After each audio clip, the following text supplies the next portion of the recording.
Mga brigada aabot ng 200 na mga polisiya ang agad pong nilagdaan ni bagong talagang US President Donald Trump sa unang araw pa lamang niya bilang Pangulo.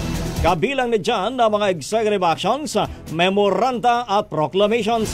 Isa sa mga naunang nilagdaan ni Trump ang isang order na nagdedeklara na nag-exist ang national emergency sa southern border ng United States at pinahintulutan ng pagresponde at deployment ng Armed Forces at National Guard.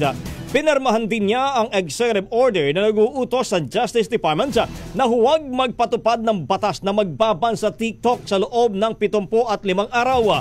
Nang makarating ito sa Oval Office, nilagdaan din ng US President ang pardon ng nasa 1,500 katao na sangkot sa pag-atake sa Capitol noong January 6, 2021. Isa pa rito ang executive action na nag-withdraw sa US mula sa Paris Climate Agreement.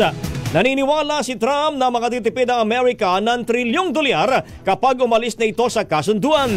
Bukod sa agreement na yan, nilagdaan din niya ang pagkalas ng US World Health Organization.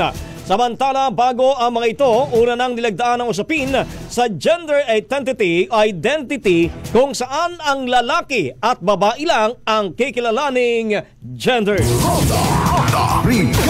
Ang bahaging ito ay hatid sa atin ng DriveMax Herbal Capsule. Lalaking angat, tumatagal.